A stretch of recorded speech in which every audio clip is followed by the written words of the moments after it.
자, 이제 우리가 함께 나눈 이 다니엘서를 보게 되면 그 당시의 이스라엘의 역사를 먼저 우리가 살펴볼 필요가 있겠습니다.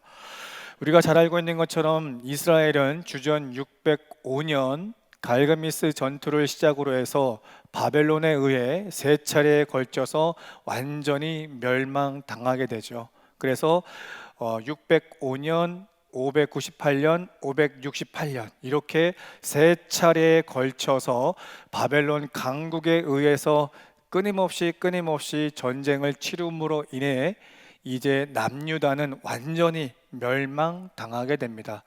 그 멸망당하는 상황 가운데 있어서 왕들, 당시에는 엘리야김, 그리고 여호야긴, 그리고 시드기야, 이렇게 세 명의 왕들이, 그리고 왕족과 귀족들, 그리고 여러 가지 기술을 가진 기술자들이 바벨론 땅에 포로로 붙잡혀 가게 됩니다.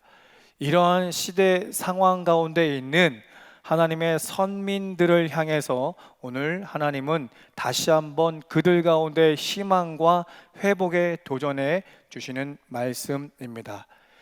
자, 이제 이스라엘 선민, 하나님의 백성들은 이처럼 세 차례에 걸치는 바벨론의 전쟁으로 인해서 완전히 나라를 잃어버리게 됩니다.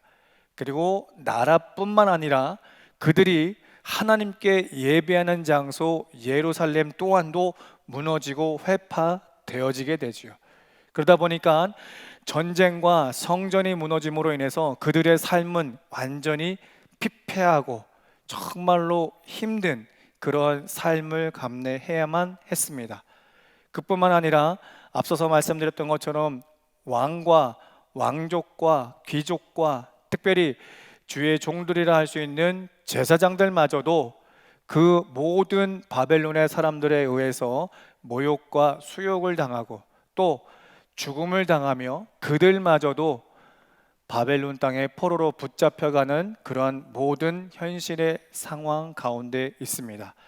그뿐만 아니라 이제 하나님의 선민 일반 백성들 또한도 이 바벨론의 식민 정책에 의해서, 포로 정책에 의해서 그들 또한도 바벨론 땅에 포로로 붙잡혀 가게 되죠. 비록 세 차례에 걸쳐서 그들이 바벨론 땅에 포로로 가는 것처럼 보이지만 우리가 성경의 역사를 보게 되면 바벨론 땅의 포로 생활은 몇 년을 말씀하고 있습니까? 무려 70년입니다. 70년의 포로 생활을 하다 보니 그 선민, 그리고 그곳에 같이 가 있는 기술자들, 왕족, 귀족들은 어떠한 마음으로 그들의 삶이 변화되었을까? 모든 걸 다 잃어버렸습니다. 그리고 한두 해가 아니라 70년이라는 상당히 긴 시간 동안에 포로 생활을 하게 됩니다. 그러다 보니 왕족, 귀족, 선민 누구나 할 것 없이 그들의 신앙이 점점 곤두박질 치는 것을 보게 되죠. 그래서 그 가운데 있어서 첫 번째로 그들이 그 포로 생활 가운데 있어서 잃어버린 것은 선민 의식입니다. 그뿐만 아니라 그 당시에는 하나님 외에 주변에 많은 크고 작은 민족이 있었고 나라가 있었습니다. 그리고 그 안에는 지역과 고을들이 있었죠. 그런데 그 고을, 지역, 민족, 나라들마다 무엇이 있습니까? 그들만의 우상, 그들만의 신들이 있었다라는 것이죠. 그래서 그들이 항상 크고 작은 싸움과 전쟁을 할 때에 승리하는 그 나라, 그 민족은 분명 지배하는 그 섬기고 있는 우상 신들보다 더 위대하다라고 그들은 알고 있습니다. 그러니 바벨론의 포로 생활을 하게 된 그 하나님의 선민들은 어떠한 상황 가운데 있겠습니까? 선민 의식은 사라질 뿐 아니라 이제 바벨론이 섬기고 있는 그 우상신, 그 우상신이 우리가 믿고 신앙 고백하고 있는 그 하나님보다도 더 위대하냐라는 것이죠. 우리가 죄 가운데 있어서 이제 그 하나님은 우리를 바벨론에 팔아 우리를 잊어버렸냐라는 것이죠. 그래서 그 선민들은 선민의 의식도 잃어버릴 뿐 아니라 하나님을 향했던 그 믿음마저도 절망과 그 모든 상황에 잃어버리는 그러한 현실의 선민들의 모습을 보게 됩니다. 나라를 잃었습니다. 성전도 잃었습니다. 하나님을 향했던 그 선민 의식도 신앙도 다 잃어버렸습니다. 그러니 그 모든 것을 잃은 채 70년의 포로 생활을 하다 보니 그들에게서 어떠한 모습이 드러나기 시작합니까? 이제 바벨론의 그 포로 정책 가운데에 있어서 그 바벨론이 숭배하고 있는 우상을 접하게 되죠. 그래서 우상을 숭배하고 우상 문화를 다 받아들이다 보니, 흡수하다 보니 이제는 이스라엘 선민이 바벨론화 되어져 가는 모습을 보게 됩니다. 완전히 바벨론에 동화되어진 것을 보게 된다라는 것입니다. 자, 이와 같은 상황 가운데 있어서 이제 본문의 한 인물을 통해 똑같은 시대 상황 가운데 있어서 똑같은 환경 가운데 있어서도 신앙을 지켰던 한 인물을 소개하며 너희들에게 또한도 그 신앙이 다시금 회복될 수 있음에 대한 용기와 희망을 주며 무엇보다도 그 상황 가운데 있어서도 신앙에 결단할 때에 그 하나님은 여전히 그와 함께 하신 것을 말씀하며 잃어버린 그 선민의 하나님의 함께 하시는 그 은혜를 회복할 것에 대한 도전을 주고 있는 것입니다.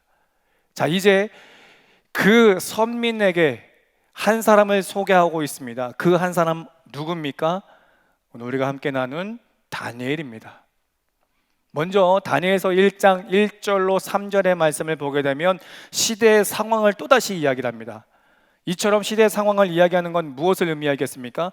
실제적인 한 사건을 이야기한다라는 것이죠. 단순하게 구전으로 이해하는 전래동화 같은 이야기가 절대 아니라는 겁니다. 그래서 남유다의 18번째 왕이었던 엘리야김이 왕 위에 오른 후 3년이 지나 주전 605년에 한 사건이었음을 확실하게 1절과 3절은 이야기하고 싶은 거예요.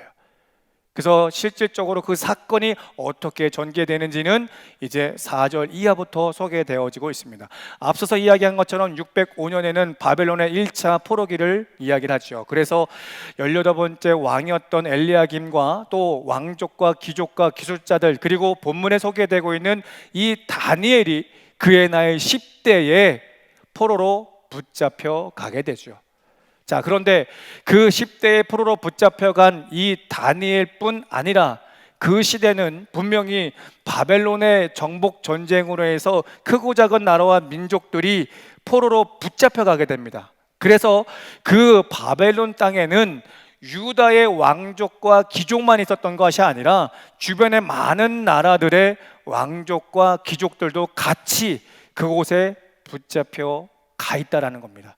그런데 그 많은 사람들 가운데에서도 특별히 당시에 블레셋의 느부갓네살 왕은 그 많은 사람들 가운데 있어서 특별히 소년 10대의 그 청소년들을 선별해냅니다.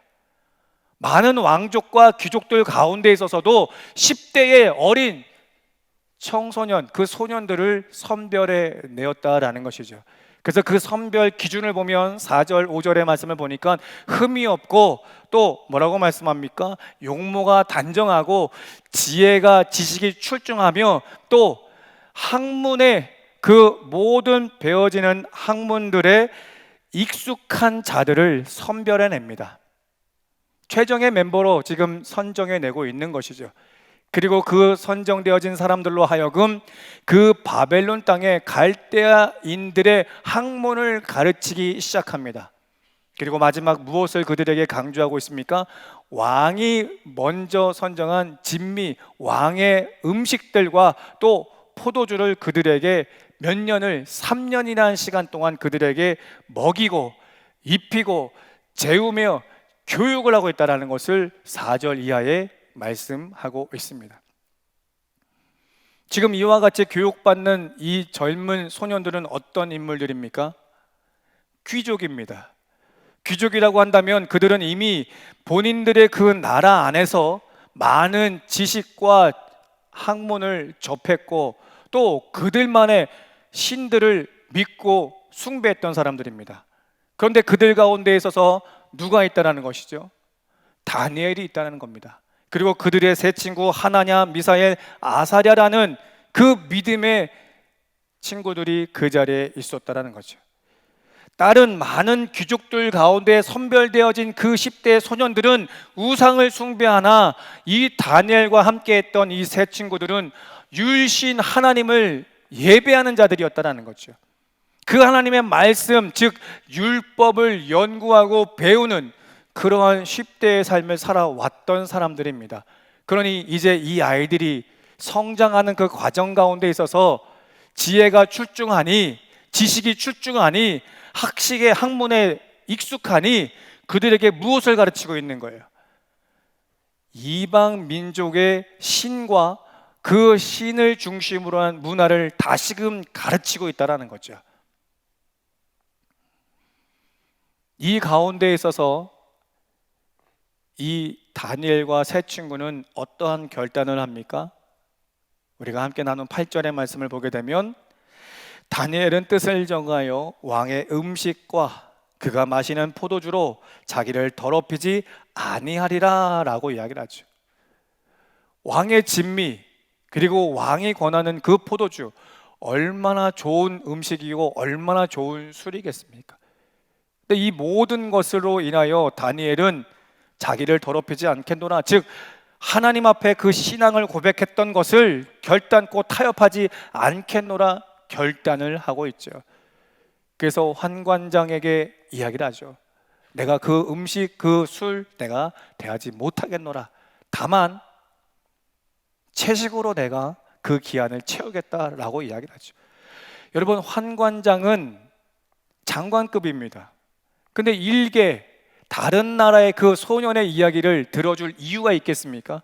전혀요. 들어줄 필요도 없습니다. 오히려 그들에게 매질을 할 수 있는 그런 위치에 있는 사람입니다. 그런데 고민을 하죠.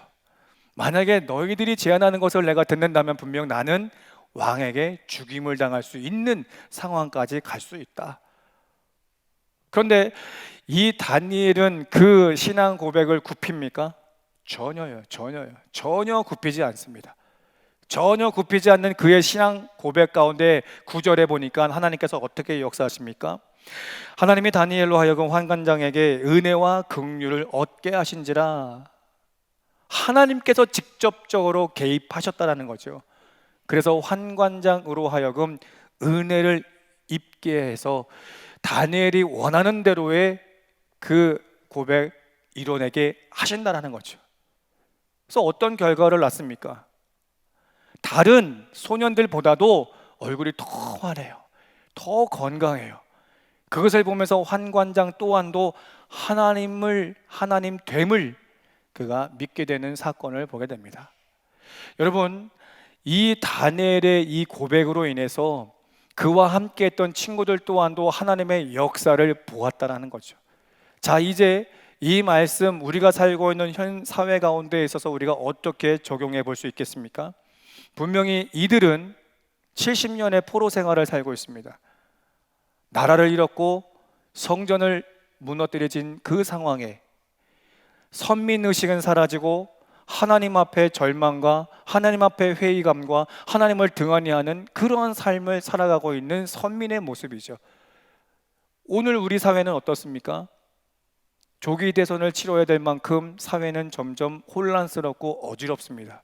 그뿐만 아니라 세계 경제가 흔들리고 이 민족 또한도 경제가 흔들려서 너무나 어려운 현실의 삶을 살아가고 있죠. 사회가 이처럼 어지럽다 보니 우리의 개인의 삶 또한도 쉽지 않은 그런 하루하루의 삶을 우리가 버티고 있죠. 그런데 그러한 가운데 있어서도 다니엘에게 이와 같이 3년 동안 하게 하는 사람이 누굽니까? 느부갓네살 왕이죠. 그러면 느부갓네살 왕이 이 다니엘과 이 세 친구들이 하나님을 믿는 사람이다라는 걸 알까요? 모를까요? 안다라는 겁니다. 알고 있다라는 겁니다. 느부갓네살 왕 또한도 지금 다니엘과 그 세 친구는 하나님을 믿는다, 하나님을 믿는 사람이다라는 걸 알고 있다는 거예요. 그럼에도 불구하고 이 느부갓네살 왕은 3년이라는 시간 동안 끊임없이 갈대아의 학문을 가르치고 있어요. 지식적인 것, 지혜로운 것, 모든 것을 지금 가르치고 있죠. 그리고 그들에게 왕이 선사하는 음식과 포도주를 먹이고 있다는 거예요. 지금 이 다니엘이 이와 같은 상황 가운데 있어서 내 신앙을 지키겠노라고 결단하고 있다는 거죠. 자, 그러면 이 다니엘의 이 결단, 어떠한 결단일까? 두 가지를 의미합니다. 첫째는 왕이 직접적으로 주는 음식을 먹는다라는 건 권력, 권위를 뜻합니다. 단순하게 그 왕궁에서 주는 음식을 먹는 게 아니라 왕이 직접적으로 내리는 그 진미를 먹는다라는 건 내가 그분에게서 주시는 그 은혜를 받아서 내가 관직에 오를 수 있다라는 것을 의미하고 있다는 거예요. 두 번째는 뭡니까? 레위기서 11장에 이야기하는 것처럼 우상의 그 음식은 먹으면 안 되는 것이겠죠. 그러니 다니엘에게 주어진 이 음식은 어떤 음식입니까? 그 당시에 이 바벨론에 섬기고 있는 우상은 벨과 느고라는 그 우상 숭배를 하고 있습니다. 그 제사의 음식이라는 것을 다니엘은 정확하게 알고 있습니다. 그래 분명히 레위기서에 주신 그 말씀에 의지해서, 그 율법에 의지해서 이 다니엘은 그 음식을 단 한 입도 섭할 수 없다라는 거죠. 또 그가 포기한 건 포도주. 왕이 내린 것이니 얼마나 잘 빚었겠습니까? 근데 이 술을 마시면 어떻게 돼요? 한 잔, 두 잔, 한 잔, 두 잔 늘어가게 되면 정신이 혼미해집니다. 내가 어떤 말을 했는지도 어떤 행동을 했는지도 모릅니다. 그러면 내가 죄 가운데 노출되어 줄 수 있으니 다니엘은 결단코 그것을 할 수 없음에 대한 신앙을 고백하고 있는 거죠. 이처럼 지금 사회는 혼란스럽습니다. 경제가 어렵습니다. 이런 어려운 삶을 살아가는 보니 내가 속해 있는 가정 가운데 있어서, 혹은 여러분이 속해 있는 사회 모든 공동체 가운데 있어서, 사업을 하시는 분은 사업체 안에서, 직장 생활 하시는 분은 직장 생활하는 가운데 있어서 주변에 많은 사람들은 내가 예수 믿는 사람인지 다 알고 있죠. 불신 가정 가운데 있어서 남편 혹은 아내가, 내 자녀가, 내 부모가 내가 예수 믿는다라는 건 누구보다도 더 잘 알고 있죠. 사회생활 가운데 있어서 여러분들이 직장 생활할 때에 선후배 동료 가운데 있어서 내가 예수 믿는 사람이라는 걸 누구나 다 잘 알고 있습니다. 사업을 운영하시는 분들 가운데 있어서, 또한 또 주변에 많은 사업자들 가운데 있어서 내가 예수를 믿는 사람이다라는 걸 누구나 너무나 잘 알고 있습니다. 느부갓네살이 다니엘은 하나님의 사람이다라는 걸 잘 알고 있는 것처럼, 그런데 그렇게 내가 예수 믿는 사람이다라는 걸 잘 알고 있음에도 불구하고 끊임없이 내게 유혹을 하는 것들이 얼마나 많아요. 사업을 하다 보면 거래처하고 식사도 해야 되겠고, 그들이 원하는 그러한 음주 문화에, 또 그들이 원하는 접대 문화에 내가 그것을 허용해야만이 좋은 또 결과를 얻어낼 수밖에 없는 현실, 그렇죠? 또 불신 가족 가운데 있어서 제사를 지내야 되겠다라는 거 아니겠습니까? 이 제사 문화로 인해서 얼마나 많이 갈등되어지고 얼마나 많은 싸움을 하고 있습니까? 더 이상 싸우기 싫고 더 이상 언성을 높이기 싫으니까 나도 모르게 타협하는 그런 일들이 얼마나 많습니까? 그뿐만 아니라 지금 우리가 IT 강국으로서의 이 정보화 시대를 살면서 거짓된 정보의 문화 가운데 우리가 있지 않겠습니까? 거짓된 정보. 그뿐만 아니라 사람과의 관계에 있어서도 겉은 웃는 것 같고 겉으로는 좋은 말 하는 것처럼 보이는, 말과 행동이 겉과 속이 다른 그런 사람들과의 관계 속에서 내가 끊임없이 갈등되어지고, 또 끊임없이 내가 고민하고 있고, 그러다 보니 나도 모르게 오늘 본문의 이스라엘 선민과 같이 바벨론에 동화되어지는 것처럼 나도 모르게 그 삶에 있어 세속적인 것, 세상적인 것에 동화되어지는 나를 발견하게 되는 때가 적잖이 있다라는 거죠. 여러분, 이와 같은 때 우리가 할 수 있는 것 무엇이겠습니까? 내가 먹고 사는 것의 문제로 인해서, 또 내가 사업을 운영하기 위해서, 또 나와 함께하는 모든 식솔들을 위해서라도 내가 이들의 손을 내밀어야 되고 붙잡아야 되는 거 맞죠? 맞습니다. 그런데 그들이 원하는 것은 무엇입니까? 음주 문화에, 성 문화에, 접대 문화에, 그 모든 문화들이 보면 하나님이 원치 않는 문화들이라는 게 사실입니다. 사회생활하면, 직장생활하면서 내가 진급을 해야 되겠고, 호봉이 조금 더 높아져서 더 많은 월급을 받아야 되겠고, 그래야 내가 가족들을 먹여 살리니까, 더 좋은 환경 가운데 우리가 아이들을 케어할 수 있으니까 왜 고민이 안 되시겠어요? 왜 그것 때문에 왜 흔들리지 않겠어요? 선민들 또한도 동일하게 그와 같이 고민되고 흔들렸죠. 그런 가운데 있어서 오늘 본문의 다니엘을 소개하고 있는 것 아니겠습니까? 그럼에도 불구하고 다니엘이 고백했던 것처럼 더럽히지 않겠노라 결단하는 우리 귀한 화강의 성도될 수 있기를 축원합니다. 여러분, 결코 쉬운 결단 아닌 거 잘 알고 있어요. 저도 사회생활을 해봤지만 직장생활하면서 젊은 날 많은 윗분들에게 잘 보여서 빨리 진급하고 싶었고, 조금 더 많은 돈을 만지고 싶었고, 또 좋은 성과를 이루기 위해서 접대를 해야 되는 영업도 한번 해본 적이 있습니다.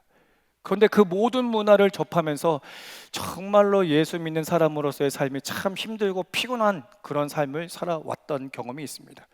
그러나 저 또한도 그 모든 갈등 가운데에 있어서 저 또한도 결단했습니다.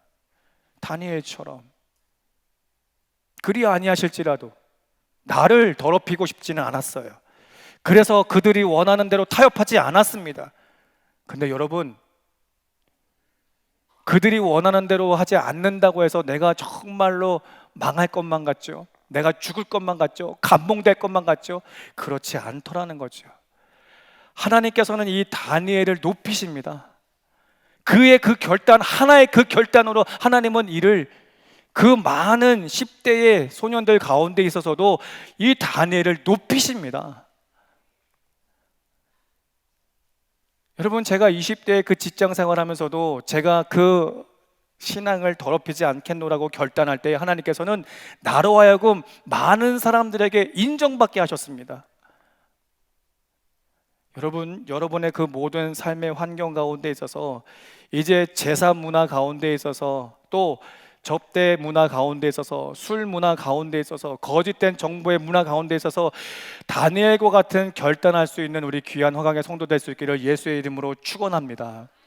그 결단하실 때에 어떤 역사가 일어납니까?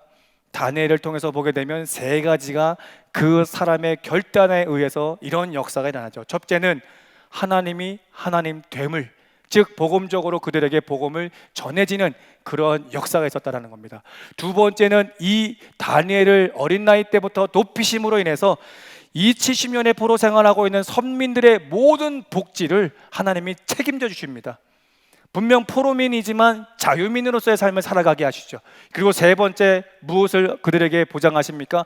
미래에 대한 소망의 보장을 해 주십니다. 분명히 70년의 기한이 차면 다시금 돌아오겠노라 하나님은 표면적으로 이야기하시고 훗날에 오실 메시아에 대한 약속을 하시면서 우리에게 미래에 대한 소망을 약속하고 있다는 거예요. 언제? 다니엘처럼 결단할 때. 다니엘처럼 결단할 때. 여러분, 어려운 줄 알아요. 힘든 고민이 될 거라는 것 알아요. 그럼에도 불구하고 오늘 이 말씀의 주인공처럼 결단할 수 있는 우리 귀한 화강의 성도 될 수 있기를 다시 한번 예수의 이름으로 축복합니다. 여러분, 이 다니엘이 이와 같이 결단할 때에 하나님의 하나님 됨을 보이시는 사건, 어떤 사건들이 있겠습니까? 당시의 왕 느부갓네살 왕이 두 가지의 꿈을 꾸게 되죠. 그렇죠? 두 가지의 꿈을 꾸는데 그 전국에 있는 많은 술사들을 불러 모읍니다. 다 불러 모읍니다. 그리고 그가 꿈꿨던 꿈을 그들에게 다 해석해 내라고 이야기를 하죠. 그러나 어느 누구도 해석하는 사람이 없습니다. 그런데 누가 해석합니까? 다니엘, 믿음에 결단했던 다니엘, 이 다니엘만이 느부갓네살 왕의 두 가지 꿈을 해석해 내죠. 그리고 그 세 친구 사드락, 메삭, 아벳느고 이름이 개종되었지만 그 가운데에서도 당신들의 그 신앙을 지킬 때 풀무 가운데 던져졌지만 그 풀무 가운데 있어서 하나님께서 그들을 지켜내셨고 다시금 회복의 자리를 허락해 주셨습니다. 세 번째, 벨사살이 그 왕족들과 함께 축배를 할 때에, 축제를 열고 있을 때 갑자기 큰 손이 나타나 벽에 글을 쓰게 되죠. 그때 또한도 많은 술사들을 불러 모읍니다. 저 글씨가 무엇인지 해석해내라, 이거 아니겠습니까? 그런데 그들이 그 글을 해석해냅니까? 아니요. 그럼 누구만이 그 글을 해석해냅니까? 다니엘만이 해석해내는 것을 우리는 성경을 통해서 보게 됩니다. 그리고 마지막으로 다니엘이 한 달 30일 동안 누구에게도 기도하지 말라라는 그 어명이 있음에도 불구하고 그가 늘 그러했던 것처럼 아침, 점심, 저녁으로 창을 열어 성전을 향하여 말씀을 붙들고 기도했다라는 겁니다. 그와 같은 때에 그는 결국 사자굴에 던져지나 하나님께서 이미 사자의 입을 봉하셨고 그로 하여금 살려내시는 그러한 사건을 우리는 말씀을 통해서 보게 됩니다. 이 네 가지 사건을 통해서 어떤 일이 벌어집니까? 바벨론의 민족과 느부갓네살 왕이 하나님을 인정하기 시작합니다. 분명 그들에게는 벨이라는 신이 있었습니다. 느보라는 신이 있었습니다. 그럼에도 불구하고 그들의 그 결단의 신앙 고백 가운데 역사하시는 그 하나님을 이방 왕이, 그리고 이방 민족들이 하나님이 하나님 됨을 인정했다라는 거죠. 복음을 받아들이기 시작했다라는 거예요. 두 번째, 그가 이와 같은 신앙을 고백하니 포로민이지만 자유민으로서의 그 복지를 하나님이 책임져 주셨다라는 거죠. 2차의 포로 귀환 때에 함께 왔던 에스겔을 보십시오. 선지자요, 또 예언자요, 제사장의 역할을 감당했던 사람입니다. 무슨 말씀을 하고 있습니까? 다니엘의 이와 같은 결단으로 인해서 이 포로 생활 가운데 있어서도 우리가 믿고 있는 그 하나님께 예배할 수 있는 제사장과 예언자를 우리가 세울 수 있었다는 거예요. 말이 됩니까? 말이 돼요? 바벨론 땅에 벨과 느보의 신이 있습니다. 우상이 있습니다. 그럼에도 불구하고 그 땅에서 당신들이 그 숭배하는 이 신이 아닌 하나님을 예배할 수 있는 제사장과 예언자를 세울 수 있다는 그런 것이 말이 됩니까? 그러나 다니엘의 그 결단으로 인해서 그 땅 가운데 있어서 하나님을 예배할 수 있는 제사장을 하나님이 세워주셨다는 거죠. 두 번째, 무엇을 이야기하고 있습니까? 이 에스겔 선지자는 또한도 포로민으로서 삶을 살지만 그 개인이 거처할 수 있는 집이 있었습니다. 에스겔 또한도 그 포로민 가운데 있지만 자신이 자유롭게 생활할 수 있는 집을 갖추고 있었어요. 그래서 그 가운데 있어서 많은 선민들의 장로들과 자유롭게 왕래할 수 있었습니다. 자유롭게 왕래할 수 있었다는 건 무엇을 의미하겠어요? 그 가운데 있어서 함께 예배하고 말씀을 나눌 수 있는 그런 환경의 복지를 하나님은 책임져 주셨다는 거죠. 그리고 마지막으로 저 멀리 유다 땅에 누가 남아 있습니까? 예레미야 선지자가 남아 있죠. 예레미야 선지자로부터 이 땅에 있는 많은 선민들을 위해서 무엇을 주고받습니까? 편지를 주고받습니까? 편지를 주고받습니다. 여러분, 이게 말이 됩니까? 포로민인데 그 고향 땅으로부터 편지를 자유롭게 받을 수 있을까? 이 서신을 자유롭게 왕래할 수 있을까? 그렇지 않아요. 만약에 설사 왕래하는 것을 허락받았다 할지라도 검열 안 하겠습니까? 서신을 검열하지 않겠어요? 근데 이 검열하고자 하는 편지의 내용이 어떤 내용입니까? 70년의 포로 기한이 차면 반드시 유다 땅으로 돌아올 것이다라는 예레미야의 편지가 쓰여져 있다라는 거예요. 그런데 그것을 검열한다고 한다면 바벨론의 그 사람들이 이들을 가만히 뒀겠냐 이겁니다. 근데 이 모든 것도 하나님께서 허락하셨다라는 거예요. 언제? 다니엘이 오늘 하나님 앞에 결단할 때. 그리고 마지막, 하나님께서는 이 다니엘을 통해서 예언하실 때에 70년의 기한이 찬 후에 다시금 돌아올 것과 동시에 장차 오실 메시아 예수 그리스도에 대해서 그에게 말씀하십니다. 다시 말해, 우리가 지금 현실은 포로 생활을 하고 있지만, 힘들고 괴로운 시절을 보내고 있지만 반드시 우리는 본향으로 간다. 또 영적으로 무엇을 해석할 수 있어요?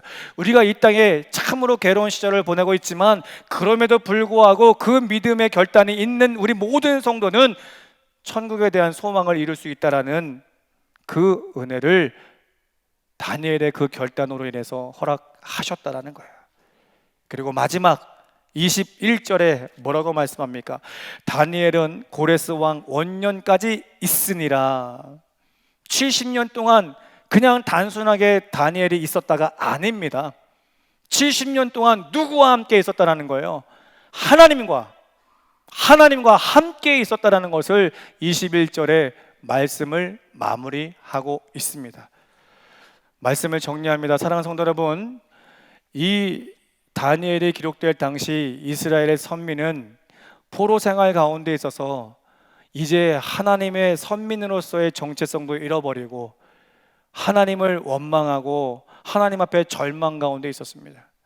그러나 그 가운데 똑같은 상황 가운데 있어서 당신의 신앙을 지켰던 다니엘을 그들에게 이야기를 하면서 다시 한번 너희들에게 회복의 용기를 주고 있습니다. 그리고 무엇보다도 하나님께서는 그 상황 가운데 있어서도 다니엘과 함께 있었던 것처럼 너희들과도 함께 있을 것에 대한 말씀을 하여 그 모든 선민들로 하여금 다시금 일어나 하나님께 예배하는 자리에 돌아오라 말씀하고 있는 겁니다. 여러분, 이제 오늘 이 말씀 현 시대를 살고 있는 우리들에게 적용합니다. 여러분, 지금 우리가 살고 있는 사회, 국제적으로 보아도 3차 대전을 방불케 하는 그런 일들이 너무나 많죠. 그런데 이 대한민국 또한도 조기 대선을 치러야 될 정도로 정치적으로 혼란스럽습니다. 또 경제는 점점점 바닥치고 있어서 정말로 개인과 가정과 직장, 사업, 중소기업은 점점점 문을 닫고 힘든 그런 상황 가운데 있죠. 그런데 그 가운데 그렇게 힘들고 치고 있는데 그 상황 가운데 있어서도 내가 예수 믿는 사람이라는 걸 알고 있음에도 불구하고 끊임없이 우리에게 유혹하고 미혹하는 것들이 너무나 많은 오늘을 살고 있죠.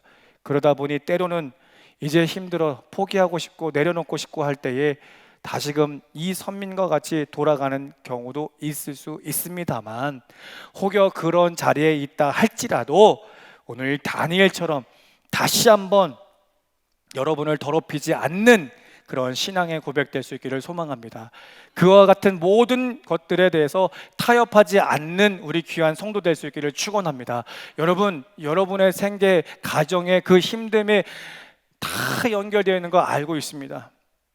내가 이것을 붙잡지 않으면, 내가 그들의 손을 붙잡지 않으면, 내가 타협하지 않으면 나뿐만 아니라 내 가족들이 힘들어지고 내 아이들이 힘들어지는 것 잘 알고 있습니다. 모르는 거 아닙니다. 하지만 여러분의 하나님은 오늘도 살아 숨쉬며 역사하시는 하나님이세요. 다니엘이 그와 같이 고백할 때에 그 세 가지의 역사가 있었던 것처럼, 또 그가 평생도록 하나님이 함께 하시는 역사가 있었던 것처럼, 여러분들이 오늘 그 힘든 그 모든 상황 가운데 있어서 결단하신다면 반드시 하나님은 그 가운데 있어서 여러분들을 세워주시고 높여주시는 줄 믿으셨으면 좋겠습니다. 여러분의 그 가정사 또한도 하나님은 반드시 책임지는 여러분의 하나님인 줄 믿으셨으면 좋겠습니다. 여러분, 점점점 사단은 우리를 끊임없이 공격할 겁니다. 무너뜨리려 할 겁니다. 그러나 그런 가운데 있어서도 오늘 다니엘처럼 끝까지 타협하지 않는 신앙을 고백하는 우리 성도 되어서 이 땅에 여러분을 통해서 하나님이 하나님 됨을, 그리고 여러분을 통해서 반드시 하나님께서 그 복지를 이뤄내시는, 또 여러분을 통해서 미래에 대한 소망을 끝까지 이뤄낼 수 있는 우리 귀한 화강의 성도 될 수 있기를 예수 그리스도의 이름으로 축복합니다.